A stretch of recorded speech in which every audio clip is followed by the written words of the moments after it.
guys, it's Economics here.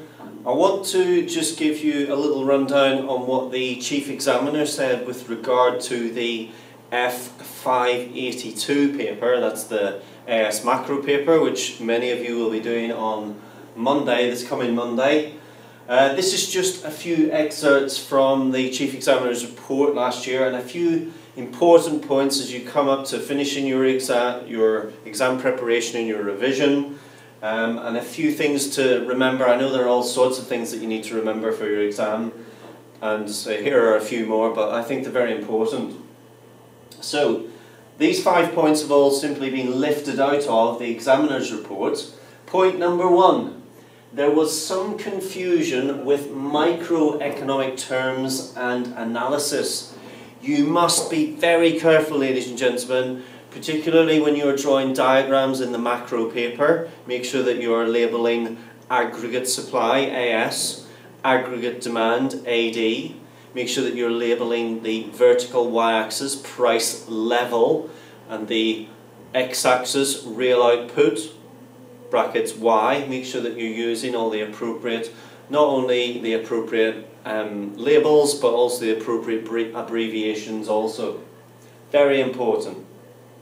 Number 2, most candidates found that the last question was relatively accessible. So the last question that they're talking about here is the essay question, of course. And the vast majority of candidates wrote at some length. This is the important point. Not all candidates, however, established relevant analysis on which to base attempts at evaluation. Remember, the essay question and the extended writing questions are like climbing, ladies and gentlemen. They are like climbing a ladder. They work on the ladder principle. So at the bottom of the ladder is level 1, climb a rung into level 2, climb a rung into level 3, climb a rung into level 4. Now the problem with the ladder principle is you cannot access the marks.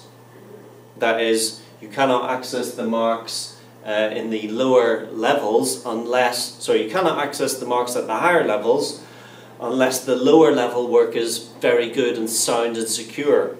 So when we're talking about, when we're talking about gaining the higher level marks for evaluation, unless your level 3 analysis is tip top, you will not get the evaluation marks. So you must make sure, and I've said this before, you must make sure that your analysis, i.e. in the majority of instances that will be your diagram and your explanation that goes alongside of the diagram, that has to be done to the nth degree, and it really must be tip top. Make sure that it is tip top.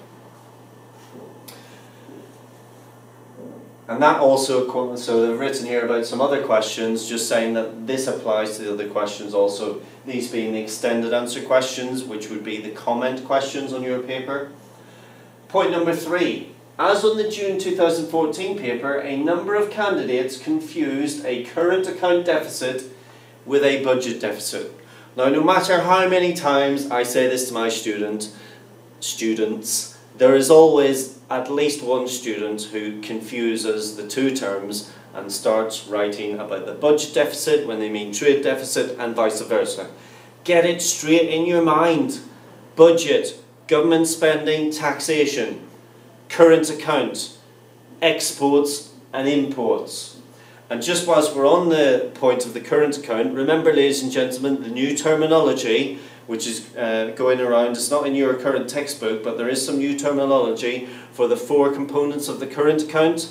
So they are trade in goods, trade in services, no change there, ladies and gentlemen. However, net property income from abroad is now known as primary income, and current transfers are now known as secondary income.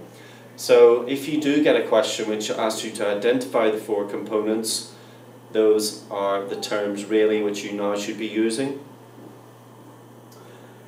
So that 3rd point, the 2 deficits, don't mix them up. 4th point, some candidates did not draw on information from the case study. Read the question carefully. If it says using the case study, you must use the case study. And did not pay sufficient attention to the wording of the questions. This primarily refers to the directive words, which you know are describe, compare, explain, analyse, comment, discuss. You should know what each of those means, and you should know what you need to do, what the stages are in answering each of those questions. And then finally, due in part to not reading the questions carefully enough, and in part possibly due to and I think this is crucial, a determination to put down some pre-learned material. There is, ladies and gentlemen, there is that temptation, isn't there, to just learn a whole ream of info, and then regardless of what the question is, as long as it's on slightly the same area that you have learned the information, just to stick that information, to regurgitate it and to just shove it in, even though it may not be answering specifically the question asked. You've got to be very careful not to fall into that trap. You've got to be intellectually flexible enough to be able to assimilate all these theories that you've learned and to apply them to the question that is asked. So a few very important points from the Chief Examiner's report, ladies and gentlemen. I leave them for you to consider. Hope the revision's going well, and as ever, any questions, do message me, and I shall do my utmost to